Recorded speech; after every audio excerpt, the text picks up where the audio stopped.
If you're a podcast host, listen up, this one's for you. My name is Allie Jackson. I'm the host of Finding Mr. Height, a dating and relationship podcast that I've been doing for 4 years now, sharing my positive and practical approach to dating that's built on my own life experience. And I wanted to share another experience that I've had, my secret behind monetizing my show. It's called Red Circle, and I was just telling my colleague about how much I love their platform. With Red Circle, not only am I getting a seamless hosting experience, but I also love the support I receive in ad sales. It's not just typical ad sales either. It's targeted opportunities based on my show and my life. And the platform is super simple. You just set your preferences and Red Circle matches you with sponsors that align with your show. You can vet every opportunity and their platform gives you great analytics. More recently too, my Red Circle team has brought me opportunities outside of my podcast on social media to really augment the podcast partnerships, bring them full circle. I just can't recommend them enough. If you want to give it a try, go to redcircle.com to get your free trial. That's redcircle.com for a free trial.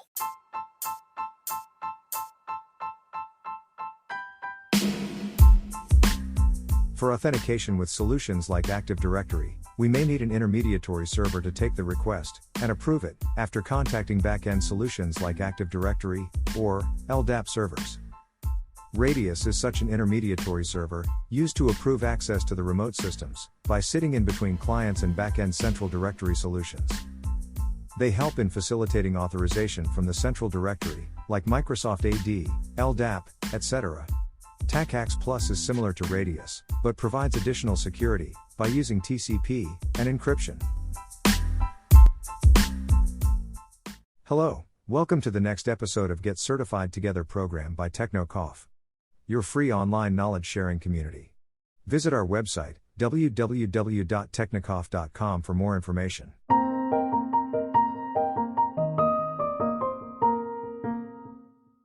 In this episode, we will be covering the next section of the CompTIA Security Plus certification exam.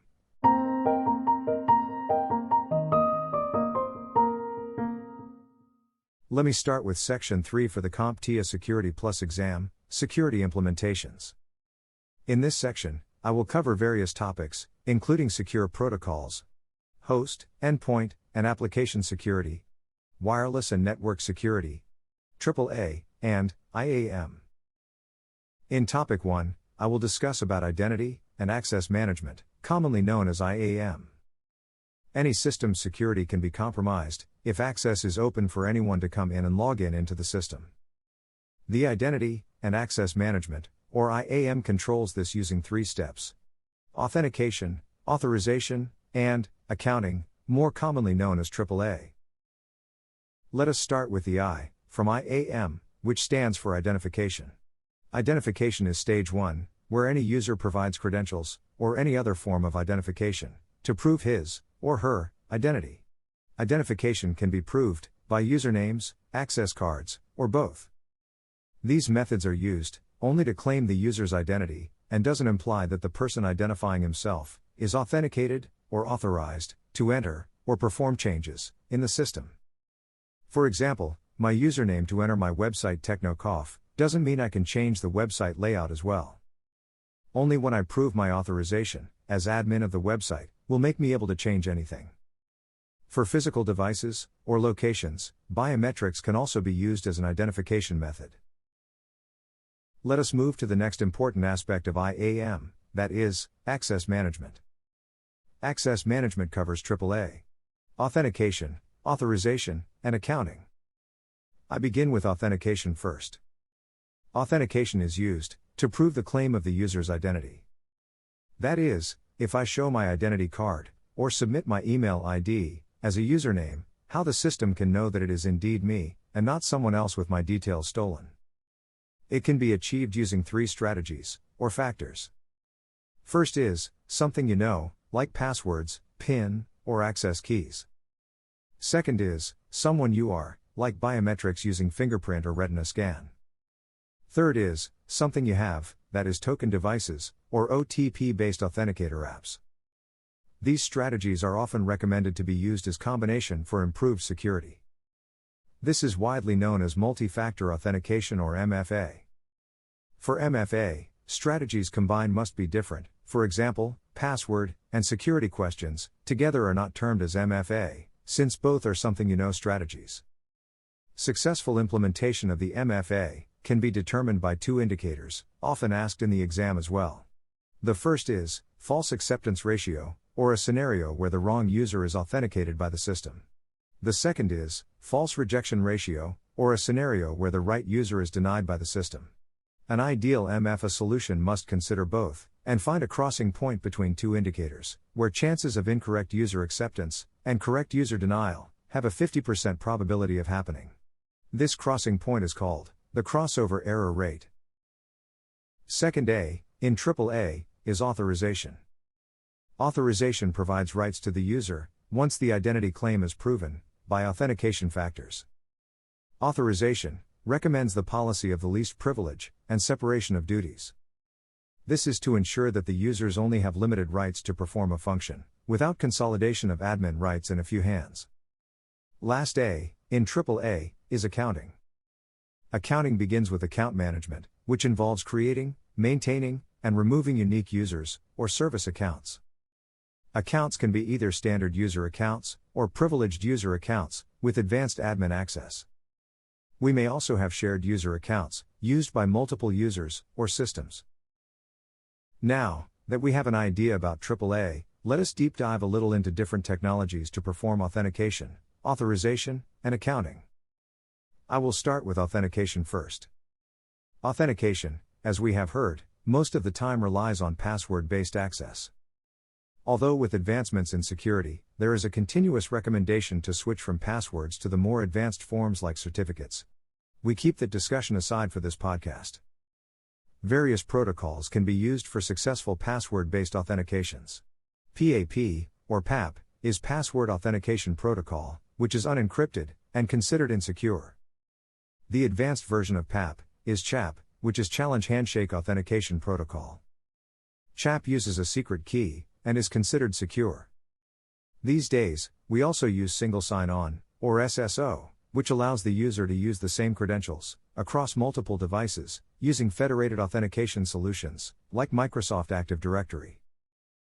For authentication with solutions like Active Directory, we may need an intermediary server to take the request and approve it, after contacting back-end solutions like Active Directory, or LDAP servers. Radius is such an intermediary server, used to approve access to the remote systems, by sitting in between clients and back-end central directory solutions. They help in facilitating authorization from the central directory, like Microsoft AD, LDAP, etc. TACAX Plus is similar to Radius, but provides additional security, by using TCP and encryption. LDAP, or the Lightweight Directory Access Protocol, is used to query information from the centralized directory service. Often, LDAP is used with LDAP servers, which provide the capability of authentication directory services. Kerberos is another authentication protocol for authentication using ticket-based session keys. Microsoft AD uses both Kerberos on port 88 and LDAP on port 389 for authentication and querying information. Another important term used while discussing various ways of authentication is SAML, commonly known as SAML. SAML stands for Security Assertion Markup Language. It is an open standard used to share authentication information among different web applications for single sign-on discussed earlier. It designates these applications as the service providers and the identity providers. A service provider is a federation partner that provides services to the user. The identity provider authenticates the user and provides an authentication token to the service provider. For example, if I want to sign in to a mobile application using my Google account, then the Google Authentication Server will act as an identity provider, while my mobile application is the service provider. The exam may have questions related to different types of providers in SAML. Another technology, similar to SAML, is OpenID. OpenID is used similar to SAML, but while SAML has more features, and is exclusively used for single sign-on among web applications, OpenID is a simpler protocol, used for authentication among two servers, which can be mobile or web applications. It is mainly used with OAuth, which authorizes single sign-on access among two applications. So far, we have talked about authentication using passwords, with back-end services like Microsoft AD, and intermediaries, like Radius servers. We discussed authentication using single sign-on, provided by OpenID and SAML. One missed out area is accessing servers or virtual machines running with the Linux operating system. They provide a unique and secure mode of authentication using the technology we discussed in the episode 4. It is key-based access on the SSH protocol. This method involves generating an asymmetric key pair, with the user keeping the private key, while the server keeps the public key. For the authentication request, the server responds with a challenge message. The user encrypts the challenge message, with the private key mentioned before, and responds to the server. The server decrypts the message, with the public key from the same key pair, and if successful, authenticates the SSH session, for the user. Same as authentication, authorization also follows certain strategies and principles. Let us understand some of the important and commonly asked authorization controls in the exam. Remember, we talked most important rules for authorization. They are the rule of least privilege access and separation of duties. First and foremost, we need to understand the concept of access control. Because, with authorization, what we're trying to achieve is control of users' access rights. Access controls can be applied to the user's access in two ways: mandatory access control, or MAC, and discretionary access control, or DAC. Mandatory access control is used when access to users is defined by the system or organization and cannot be modified by users themselves.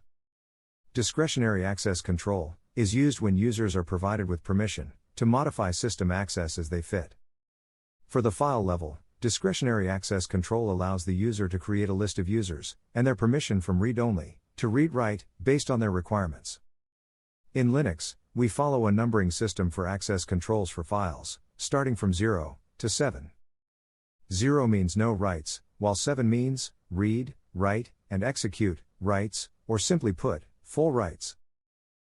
One of the most important access control, used in day-to-day IT and business setups, is role-based access control, or RABAC. Role-based access control is used for the authorization of the group of users, on a common authority level, using the role assigned to them. For any new user, simply assigning a particular role can provide necessary access rights to the system needed for the day-to-day work. Any user not assigned to a rule shall be treated with the implicit deny policy, which means the user cannot do anything unless the rule is applied. Another access control type is attribute-based access control, or ABAC. Attribute-based access control is used for the authorization of the group of users based on their attributes, like job grade, manager, dates, etc. Advanced form of the ABAC may include the location of the user, or time of the day restriction, to allow the user's access only when they are in a specific location, or at a specific time. Let us move to account strategies now. Despite assigning a rule to authorize user, and factors to authenticate, user credentials including usernames and passwords remain a critical point of the attack. There must be accounting strategies in place, forcefully implemented, to keep the security and maintain hygiene of the accounts.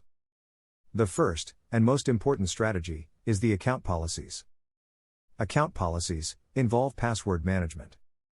Password management is one of the key topics covered in the account policies. Password must be long, with unique letters and a combination of uppercase, lowercase, numbers, and special letters. Password must be changed after every fixed interval of days. Password must not be reused. Second strategy for account management is account monitoring. Account monitoring is required to identify the abnormality in the user account's activity.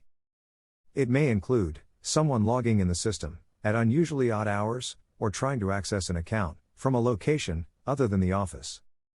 Geotagging and geofencing are some of the techniques to determine a user's location when accessing the system. Another strategy is the account lifecycle. The account lifecycle involves the creation and deletion of the user account when an employee joins or leaves the organization. This process can be automated for the scheduled termination of the account. I want to cover more topics, but seems like this episode will get longer if we continue. So I will cover topics like endpoint security, network, and wireless security in the next episode.